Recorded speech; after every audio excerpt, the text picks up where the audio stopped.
Okay, welcome to the September 25th second budget hearings for the various budgets that would come before the city and its various boards.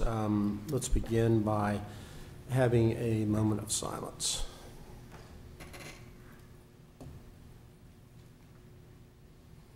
Thank you, and then if you join me in the Pledge of Allegiance. I pledge allegiance to the flag of the United States of America and to the republic for which it stands, one nation, under God, indivisible, with liberty and justice for all.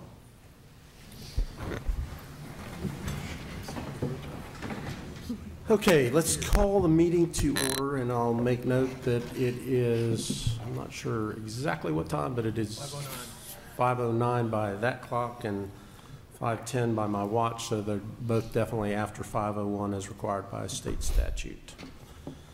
All right. This is the second of two public hearings. We have four public hearings we're going to hear this afternoon, and the first one is the second of two public hearings for the adoption of the millage rate and budget for the city of Orlando for fiscal year 17-18. At the first hearing held on September 6th, the City Council adopted the millage rate, proposed millage rate, and tentative budget. At this second hearing, City Council will consider for adoption the final millage rate and the budget. Madam Clerk, would you read the title of the millage resolution? Millage Resolution. Resolution of the City of Orlando, Florida, establishing the ad valorem tax levy millage rate upon the assessed real property and business personal property tax rolls of the year 2017. The proposed millage rate for the city for fiscal year 17-18 is 6.65 mils, which is 7.53% higher than the rollback rate of 6.1844. Is there a motion to adopt the millage rate? So moved. Second. Motion by Commissioner Sheehan, second by Commissioner Hill. Brian, comments? So on July 24th, City Council approved a millage rate of 6.65, adhering to all trim guidelines. The millage rate was proposed again on September 6th. An advertisement ran in the local paper last Thursday, September 21st, and this final rate has remained the same throughout the entire fiscal year 18 budget development and is within the parameters outlined by the state. It is also not changed from the prior year and is to maintain the city's programmatic levels of service. Thank you. I don't have any requests for public comment related to the millage rate, so all in favor of the motion indicate so by saying aye. Aye. Aye. Those opposed? All right, the millage rate is adopted. Madam Clerk, would you read the title of the budget resolution? Budget Resolution. A resolution of the City of Orlando, Florida, adopting the annual budget of the City of Orlando, Florida for the fiscal year beginning October 1, 2017 and ending September 30th, 2018. Is there a motion to adopt the budget? So moved. Second. Motion by Commissioner Ortiz, second by Commissioner Sheehan. Brian? The total proposed budget is $1,214,065,150. Includes a general fund budget of $446,401,952. It has not changed since our first public hearing, and the updated budget and brief documents have been available on our website in addition to the information included in this formal budget resolution. Thank you. Commissioner Stewart? Mayor, thank you. Once again, I would like to submit this to the record. As you know, I have served for many years as the Executive Director of the Christian Service Center for Central Florida. The budget for this year and many years prior to my service with the City Council has included funds that provide a modest grant to the center. The amount of that proposed funding for this year is $25,000. None of that money goes towards the general operation of the Christian Service Center. These funds, however, will not be granted to the Christian Service Center unless and until the Christian Service Center and the city enter into a separate written agreement. Such agreement will come before the City Council for individual approval at some point in the future. I want to make it clear that when this specific item comes before the City Council, I'll abstain from voting on the funding agreement between the city and the Christian Service Center, and we'll fill out the proper required documentation noting this information. Thank you very much. Thank you, Commissioner, for the comment. All right, is there anyone from the public who would like to comment on the budget? I do have two appearance request cards related to the city's budget. Number one is Dennis Poppy. And Mr. Poppy, if you'll state your name and address, and then you'll have 5 minutes to address council. Commissioners, my name is Dennis Poppy. I live at 410 East Concord Street in Patty Sheehan's district. I am the co-founder and managing director of Catalyst, which is a co-working space located in Regina Hills district at 1 South Orange in downtown Orlando. We opened our doors in 2015. Mayor Dyer, thank you, helped us cut the ribbon at our grand opening. We provide collaborative workspace as well as mentorship and a full calendar of workshops, training, seminars, and events, all throughout Central Florida, designed to help the entrepreneurial business community. I've been here for 30 years. I have a PhD in physics. I founded a venture capital-backed photonics startup in Melbourne. Later, I served on the senior leadership team at Milcom Technologies, where we created over 14 venture capital-backed startups and raised over $600 million. I'm here this afternoon to speak against the city's Economic Development Department plan to provide $150,000 in the current budget to only one co-working space in the city, Canvas, one technical organization, Orlando Tech Association, and the Tech Accelerator Program, Starter Studio, and Firespring Fund. Nurturing an entrepreneurial environment with city funding is a worthwhile endeavor, but this plan misses the mark, and here's why. First, the organizations the city's Economic Development Department partners with have well-defined missions, and they serve specific segments of the Orlando entrepreneurial community. No other organizations in the city typically offer their services as those organizations. This is not the case with the proposed funding. The city today has at least 7 co-working spaces, at least one other tech accelerator program, an array of tech-related organizations and events. The point is that all of these co-working spaces have the same mission as Canvas. They contribute to Orlando's economy by bringing thousands of people into downtown Orlando every year. And there are other tech accelerator programs that have had significant success, and other tech-related organizations and events providing significant programming. Yet, despite these contributions, Heather Fagan has been quoted as saying in the Orlando Sentinel, other organizations will not be allowed to bid on this funding. Secondly, in the same article, Heather Fagan stated that these organizations would have to meet certain requirements, and that one of those that Canvas was the only not-for-profit co-working space the city was aware of. Let me speak specifically to this issue. Canvas is organized as a 501c4. Donations to this entity are not tax deductible. The IRC states that specifically a social welfare organization cannot carry on a business with the general public in a manner similar to organizations operated for profit. So the fact of the matter is on this point is that Canvas sells memberships from $99 to $1,000, just like every other co-working space in the city. And in 2015, in fact, they derived $309,000 in revenue from such activity. So I'd like to enter into the record today and ask that the city furnish a legal opinion on whether Canvas is operating a business in compliance with those requirements. And I would also like to know how these operations differentiate Canvas from all of the other cities' co-working spaces offering similar programming and services. Finally, I want to suggest that there's a much better way to do this, and Hillsborough County has pioneered this effort, and so has the city of Miami. Hillsborough County accomplishes this by providing grant funding on a competitive basis. Since its inception, the program has funded over 25 organizations, sponsored 500 workshops, supported creation of 650 jobs, $12.5 million in private capital investment. Miami has a similar program, not funded by or funded privately by the Knight Foundation. They've made 200 investments over 4 years to numerous co-working spaces, accelerators, organizations, and events. And those approaches bear fruit. According to Kaufman, PwC Money Report, et cetera, and I've listed all these references, Tampa continues to surpass Orlando as an entrepreneurial hub in the state of Florida. And when I first moved to Florida, Orlando garnered 33% of the venture capital invested in the state. By 2010, it declined to 20%, and now it's down to 12%. And in the meantime, Miami has over 80%. So we can do better. So there are 7 co-working spaces in the city of Orlando, other tech accelerators, organizations, and events that should participate in this funding.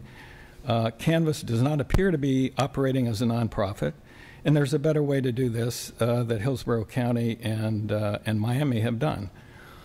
We have got a fantastic tech community in Orlando. There is absolutely no reason why we should not be number one. We have It's staggering to me that we are not, and I think that it's a little bit short-sightedness that has propelled or not propelled us in a higher direction.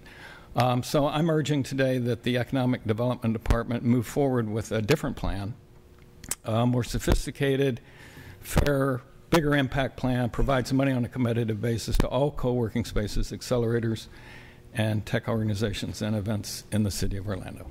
Thank you. Okay. I think what you're actually advocating right now, that's a line item of $150,000 that will be implemented at some point with contracts with whatever agencies we deem appropriate. So you're probably in support of the $150,000 Yes, being allocated today. In fact, even more and you money, have a better actually. suggestion on how in the future when we disperse those funds they should be dispersed, right? Yes, sir. Yes, sir. Okay, so we will take those comments into account. Last year, we had 90,000 that we did to OTA and Fire Spring. This year, we have 150. It has, there's been some talk of Canvas and some other additional organizations, but we will certainly take your comments into account. We'll probably move toward finalizing some of those type of contracts in the second meeting in October, so you have a little bit more time for discussion there. Fair enough. But thanks for coming today. Thank you very much. And the second request for appearance is Lawana Gelser.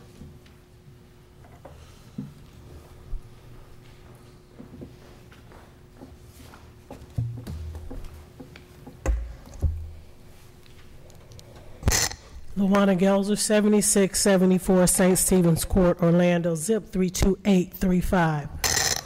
The question has been posed to me on many occasions. Why do I do what I do? I consider myself a voice for the voiceless. So I will please urge city staff, commissioners, and others, don't call my mother. Don't send DCF to my daycare anymore. Don't threaten me with police harassment when I come before you and know the rules. I understand what the rules are, and therefore I expect to be treated just like any other citizen. I will not be intimidated, and I will not go away. Transparency. Until today, the city council meeting for August 28th, September 6th, and even the budget hearing was not up online until I made a request for it to be available for people to see what transpired when they cannot attend these meetings. It was corrected, but it was only corrected after I called and said, once again, you guys got to do better. I'm concerned about the budget in more than one way, but I'm looking at the budget and I'm looking at, I would hope that it's equally distribution of resources and revenues across all districts. I find that not to be the case when I see more and more revenues, especially in resources, being earmarked to districts 1 through 4, and 5 and 6 lag behind.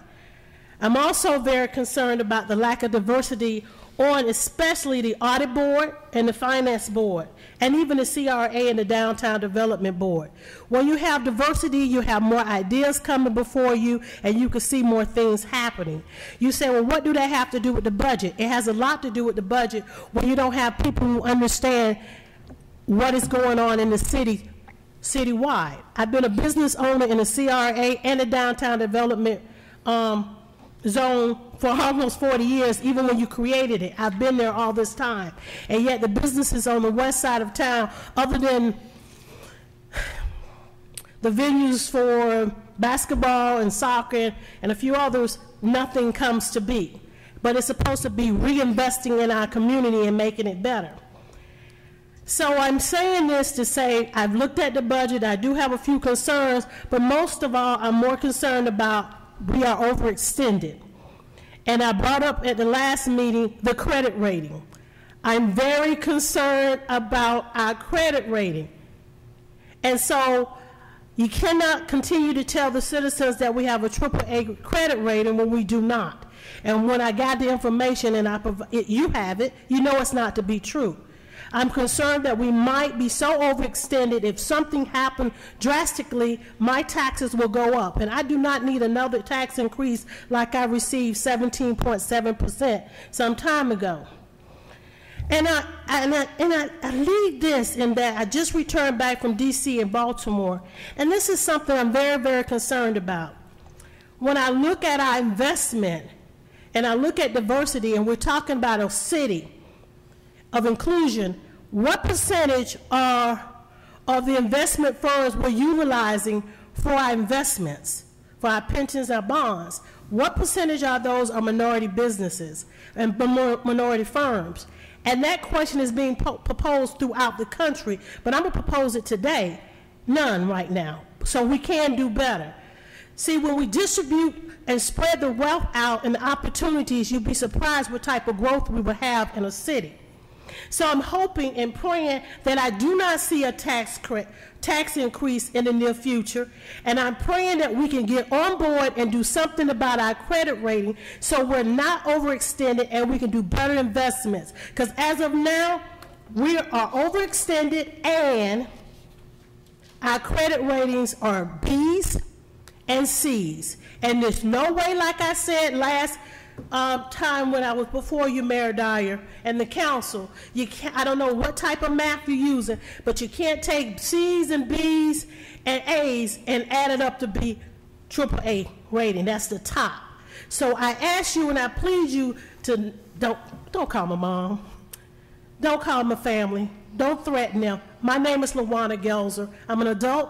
I come because this is what I was deemed to do by friends and family, and I'm not going to be intimidated, so don't intimidate my family. But please do not abuse your power and send DCF again to my family business anymore. 4 times within the last 2 months is more than enough. It needs to stop. And I wanted it to be on record because when I talk about the finance of the city and the spending, that's when it occurs. So I thank you, and hopefully no tax increase, and hopefully we can do better with our credit rating. Thank you, Mayor Dyer and Council. Thank you for your opinion, and nobody's trying to intimidate you. You're welcome here anytime you want to come speak. You're most definitely not sending DCF to a child care DCF is not under city review. Okay, any other public comment? Then all in favor of the motion indicate so by saying aye. Aye. Aye. Those opposed, motion carries. All right, let's move to the second hearing. This is the second of 2 public hearings for the adoption of the millage rate and budget for the Downtown Development Board for the fiscal year 17-18. At the first meeting held on September 6th, City Council adopted the proposed millage rate and tentative budget. At this second hearing, City Council will consider for adoption the final millage rate and budget. Madam Clerk, would you read the title of the millage rate related to the DDB? Downtown Development Board Millage Resolution. A resolution of the City of Orlando, Florida, establishing for the Downtown Development Board the ad valorem tax levy millage rate upon the assessed real property within the Downtown Development District of the year 2017. So moved. Second. Okay. The motion by Commissioner Hill, second by Commissioner Sheehan. The proposed millage rate for the DDB for fiscal year 17-18 is 1 mil, which is 43.94% lower than the rollback rate of 1.7837. Brian? So on July 24th, City Council on behalf of the Downtown Development Board approved the millage rate of 1, adhering to all trim guidelines. The millage rate was proposed again on September 6th. The advertisement ran in our local paper last Thursday, the 21st of September, and this final millage rate remained the same throughout the entire fiscal year 2018 budget development and is within the parameters outlined by the state. It is also not changed from the prior year and is in to maintain board-delivered programs. Okay, I have no request for public comment. Is there anyone that would like to comment on the millage rate? If not, all in favor of the motion indicate so by saying aye. Aye. Aye.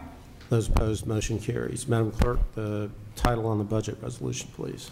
Downtown Development Board Budget Resolution. A resolution of the City of Orlando, Florida, adopting the annual budget of the Downtown Development Board for the fiscal year beginning October 1, 2017 and ending September 30th, 2018. So moved. Second. Motion by Commissioner Hill, second by Commissioner Sheehan. Brian? The total proposed budget for the Downtown Development Board is $4,664,939. It has not changed since our first public hearing, and the updated budget and brief documents as well as these formal resolutions were included on our website. All right, public comment. I have one card, LaWanna Gelzer.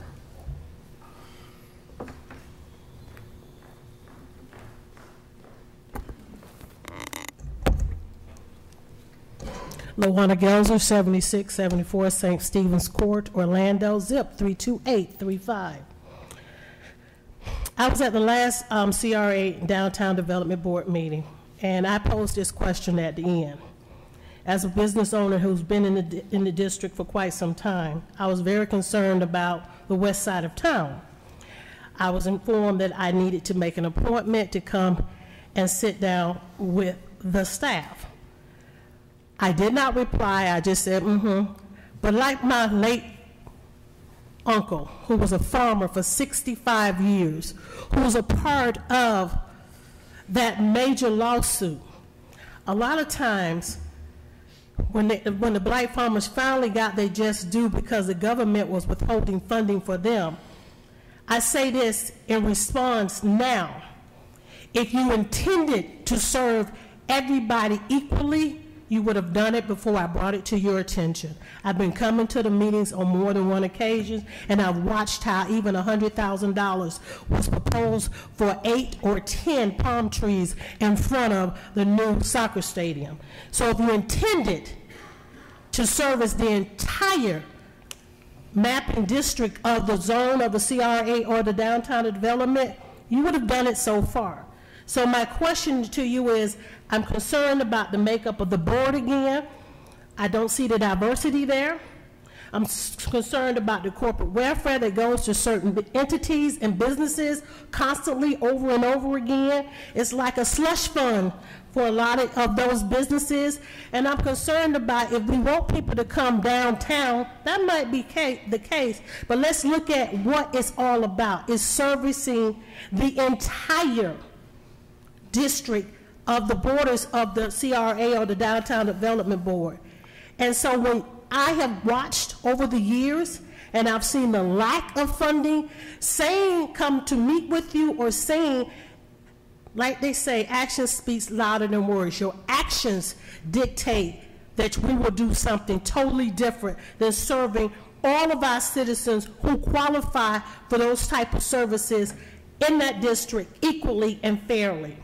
And in closing, I know the jurisdiction of DCF. The point is, I know who called, I know why they called, and so the reason why I brought it up, and I said when I was speaking earlier, it's abuse of power. We just need to stop. Be fair, equally, and treat everybody the right way, and then we won't have this happening. Like I've said to you on many occasions, Mayor Dyer, when you're doing it right, you don't see me. I won't have any questions. But when I see something constantly happening year after year, I have the right to come before you and question it. And I will continue to do that. So I will say thank you, but we got to do better in servicing everybody in that particular zone. Thank you, Mayor Dyer. Thank you for your opinion. And you can come talk anytime there's an opportunity. All right. Discussion among commissioners. Hearing none, all in favor of the motion indicate so by saying aye. Aye. Aye. Those opposed, motion carries. All right, third hearing. This is the second of 2 public hearings for the adoption of the millage rate and budget for the Downtown South Neighborhood Improvement District for fiscal year 17-18. At the first hearing held on September the 6th, City Council adopted the proposed millage rate and tentative budget. At the second hearing, City Council will consider for adoption the final millage rate and budget. Madam Clerk, would you read the millage resolution for the NID? Downtown South Neighborhood Improvement District Board of Directors millage resolution. A resolution of the City Council of the City of Orlando, Florida, and the Board of Directors of the Downtown South Neighborhood Improvement District levying an ad valorem tax at the rate of $1 per $1,000 of assessed value on non-exempt real property located within the jurisdictional boundaries of the Downtown South Neighborhood Improvement District, providing certain findings, providing for administrative millage adjustment in accordance with Florida statutes, providing for the collection of taxes, providing for severability, correction of Scrivener's errors, repeal of conflicting resolutions, and an effective date. So moved. Second. Motion by Commissioner Sheehan, second by Commissioner Hill. The proposed millage rate for the downtown NID for fiscal year 17-18 is 1 mil, which is 7.96% higher than the rolled back rate of 0.9263. Brian? So on July 24th, City Council, on behalf of the Downtown South Neighborhood Improvement District, approved a millage rate of 1, adhering to all trim guidelines. The millage rate was proposed again on September 6th. Our advertisement ran in the local newspaper last Thursday, the 21st of September. This final rate has remained the same throughout the budget development and is within the parameters outlined by the state. It's also not changed from the prior year and is to provide administration and infrastructure projects within the district. I have no request for public comment. Discussion among commissioners. Hearing none, all in favor of the motion indicate so by saying aye. Aye. Aye. Those opposed, motion carries. Madam Clerk, the title of the budget resolution. Downtown South Neighborhood Improvement District Board of Directors Budget Resolution. A resolution of the City Council of the City of Orlando, Florida, and the Board of Directors of the Downtown South Neighborhood Improvement District adopting the fiscal year 2017-2018 budget for the Downtown South Neighborhood Improvement District, providing certain findings, providing certain budget accounting procedures, providing for severability, correction of scrivener's errors, repeal of conflicting resolutions, and an effective date. So moved. Second. Motion by Commissioner Sheehan, second by Commissioner Hill. Brian? The total proposed budget for the Downtown South Neighborhood Improvement District is $595,153. Has not changed since our first public hearing, and all updated budget and brief information and resolutions have been included on our website. Discussion. Hearing none, all in favor of the motion indicate so by saying aye. Aye. Aye. Those opposed, motion carries. All right. Without objection, we'll recess the City Council meeting and convene the Board of Directors for the Downtown South Neighborhood Improvement District. This is the second of 2 public hearings for the adoption of the millage rate and budget for the Downtown South Neighborhood Improvement District for fiscal year 17-18. The first hearing held on September the 6th, the Board of Directors adopted the proposed millage rate tentative budget. At this second hearing, the Board of Directors will consider for adoption the final millage rate and budget. Madam Clerk, would you read the title of the millage resolution? I'm sorry. Downtown South Neighborhood Improvement District Millage Resolution. A resolution of the City Council of the City of Orlando, Florida, and the Board of Directors of the Downtown South Neighborhood Improvement District levying an ad valorem tax at the rate of $1 per $1,000 of assessed value on non-exempt real property located within the jurisdictional boundaries of the Downtown South Neighborhood Improvement District, providing certain findings, providing for an administrative millage adjustment in accordance with Florida statutes, providing for the collection of taxes, providing for severability, correction of scrivener's errors, repeal of conflicting resolutions, and an effective date. So moved. Second.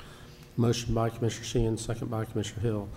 The proposed millage rate for the Downtown South Neighborhood Improvement District for fiscal year 17-18 is 1 mill, which is 7.96% higher than the rollback rate of 0.9263. Brian?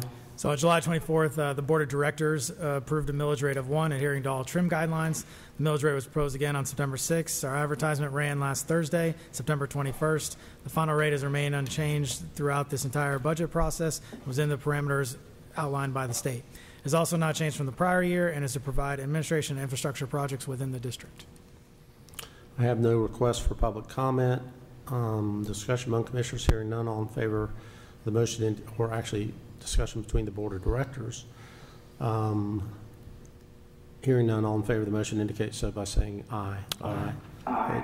Those opposed, motion carries. Madam Clerk, the title of the budget resolution, please. Downtown South Neighborhood Improvement District Budget Resolution. A resolution of the City Council of the City of Orlando, Florida, and the Board of Directors of the Downtown South Neighborhood Improvement District adopting the fiscal year 2017-2018 budget for the Downtown South Neighborhood Improvement District, providing certain findings, providing certain budget accounting procedures, providing for severability, correction of scrivener's error, repeal of conflicting resolutions, and an effective date. So moved. Second. Motion by Commissioner Sheehan, second by Commissioner Hill. Brian? Total proposed budget for the Downtown South Neighborhood Improvement District is $595,153. It's not changed since our first public hearing, and the updated budget and brief documents as well as the resolutions have been available on our website. All right, I have no request for public comment on the NID budget. Is there discussion among the Board of Directors? Hearing none, all in favor of the motion indicate so by saying aye. Aye. Aye. Those opposed, motion carries. All right, so we'll adjourn the Board of Directors meeting without objection. We'll reconvene the City Council meeting for the sole purpose of thanking the city's fiscal staff for great work on this budget. Would everybody on Brian's team please stand and let us give you a hand for all the good work you've done.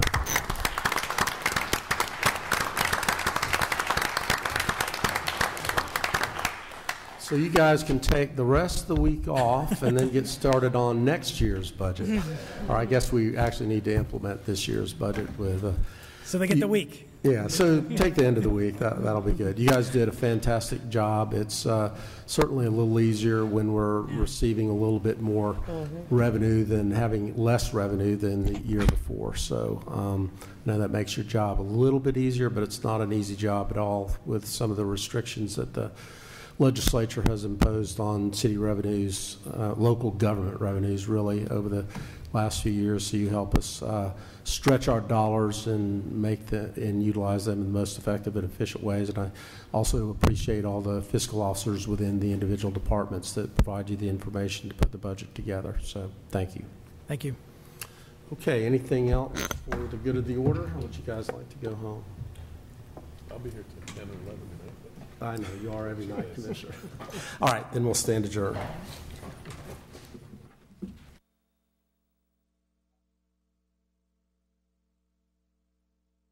Should be locked. Detached buildings and/or garages should be locked and secured. One of the most common ways